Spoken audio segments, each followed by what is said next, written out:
Hey guys, this is Bissen and welcome to electronicnightlife.com.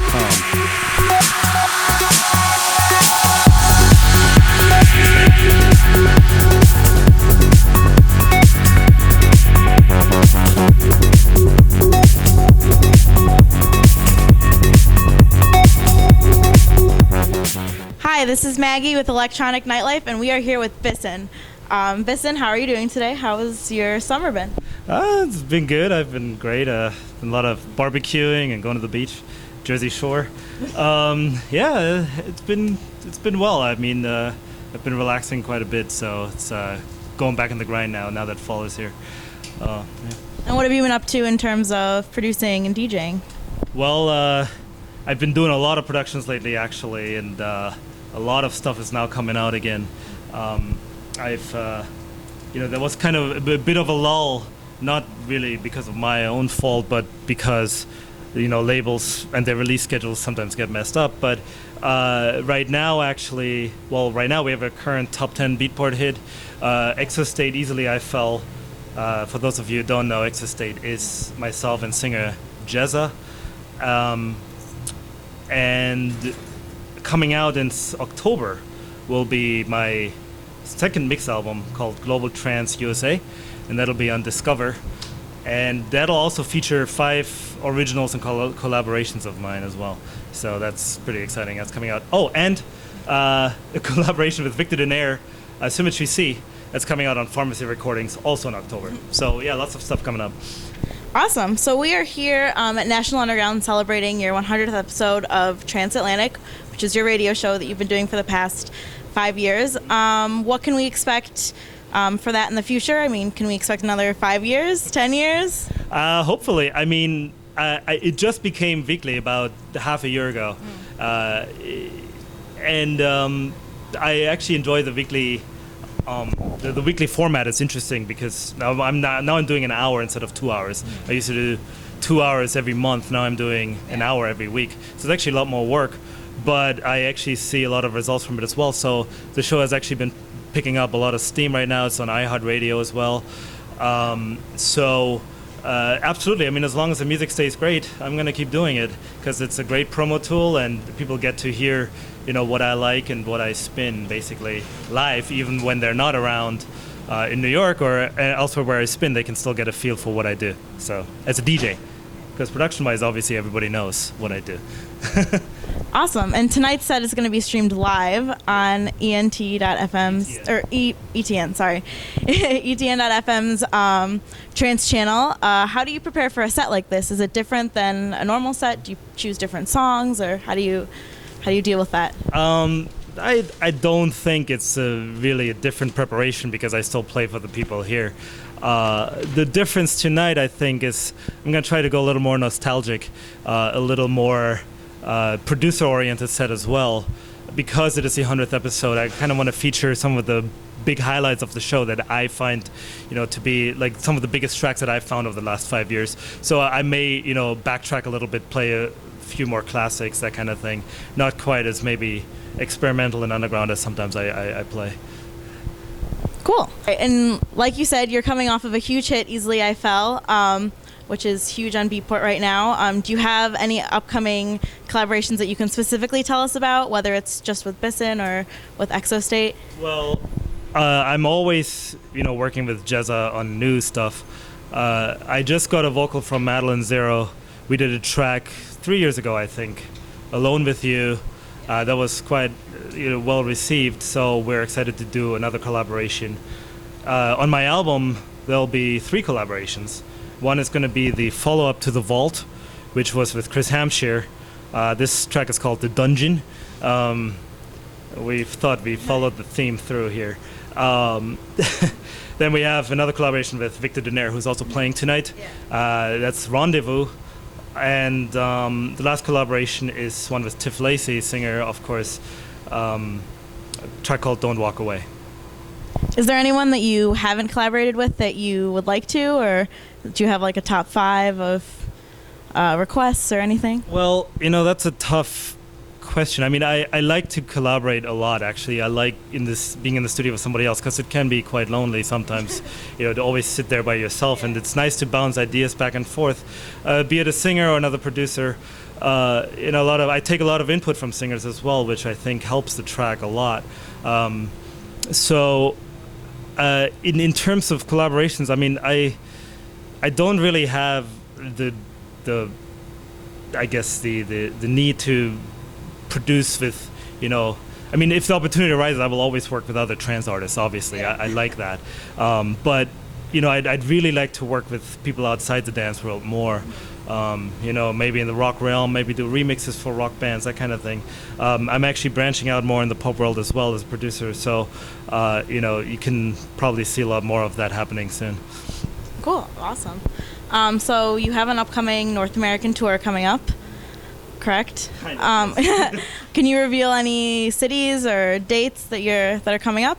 Sure. I mean, it's not really a tour in terms of me being on the road and then not coming home for months, because it is America. You can fly even to the West Coast on a weekend and come back. What I have planned for the fall is a Southern California tour. Probably hit up LA, Orange County, hopefully Las Vegas as well. And it's going to end up with a Pacific Northwest in the beginning of February. We've already confirmed Seattle for February 1st, and I'm working on Portland and Vancouver right now as well. So that's pretty much that, and I'm trying also to work on the East Coast as well. So. And do you prefer that over producing, or which one do you like better? I love DJing. It's really a fun thing, and I've been doing so much more of it in the last 2 years, I'd say. But in the end, I love seeing how my tracks do also on the dance floor, and the best way to do that is playing them out myself, because I can actually control that the track is going to be played that night. But first and foremost, I still will always consider myself a producer, and that is where my heart and soul is. And that you can do until you're 80 or 90 or whatever. You can always make tracks, but DJing also has a shelf life, and it is something that is fun to do, and I love doing it and want to do more of. But I would always consider myself a producer before a DJ, even though I love doing both. Yeah. How do you feel about the explosion of trance going on in the United States that kind of makes it possible for you to tour all around the country? Well, I'm not actually sure if it's an explosion of trance because... Or EDM in general. Well, right, but I mean, I don't think trance really has exploded per se. It's actually hard, or harder even now, I think, to acts that are not huge to try to get bookings. It's actually that the market has kind of monopolized in a way, and you have a bunch of, like, a handful of DJs that tour all around, and they get all the big bucks, and then it doesn't really leave a lot of room for other acts to come up. So I don't necessarily think that it's actually helped people that are still on the way up, I would say. I mean, obviously you can work with it, and hopefully the trickle-down effect will happen where people really love this more pop-oriented house, big room house sound, and will go into the more underground sounds that we do. So I mean, overall I think it's a positive thing. We just have to kind of be realistic about it and see how it affects every artist in particular. You can't just generalize, I don't think. Yeah. And one thing that is kind of a big debate in EDM in general right now is kind of the idea that DJs more often now are just pressing play. Is that something, I mean, I know you work with CDJs as opposed to using a USB. Is that something you agree with, or what are your thoughts on it? Well, I'm vinyl taught, so to me it's it's a progression. I don't necessarily think the art of DJing is going away. What I do think what is a problem per se, or perhaps, is that the big festivals, if DJs have a 45-minute set, they're going to play all the hits and that's it. And they will play the same set over and over and over again. And that in itself could do harm in the long run, because it will not attune people to really what a DJ set should be about. I mean, I always love to go back to these anecdotes of, back in the day we had Jonathan Peters or Victor Calderon here in New York, Danny Tenaglia, all those guys, and they were really amazing DJs, and they would do 12-hour sets and 24-hour sets. I mean, I don't know how they would do that, but and they would keep the energy going, and every track was bigger than the one before it, and that was true DJing, and the whole night it was 128 beats per minute. But somehow you felt like it was constantly going up and up and up. And I feel like that's the art of DJing that kind of is getting lost in these festivals and all that stuff, where people just want to hear the hits. And I don't criticize it. That's just the way it is. But I think there will always be an audience for, true art of DJing, and people will be able to tell the difference overall. And what are your hopes for trance in the United States and around the world, kind of going forward? Well, it's an old genre now. It's not new anymore. It's like rock and roll. Rock and roll has been around for 50 years. Trance has been around for about 20 now. It'll always be there. I don't know if trance per se is going to be the next big thing in EDM. Probably not. I don't know.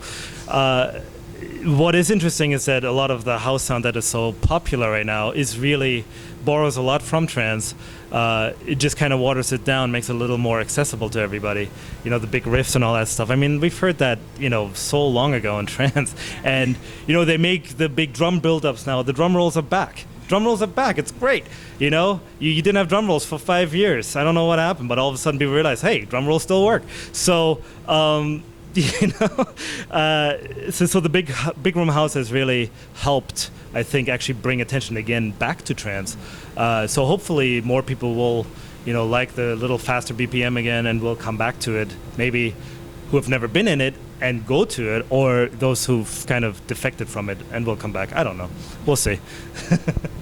Great. Well, that's all we have for now. Thank you for your time, and we look forward to a great set from you tonight. This is Maggie from Electronic Nightlife. See you later.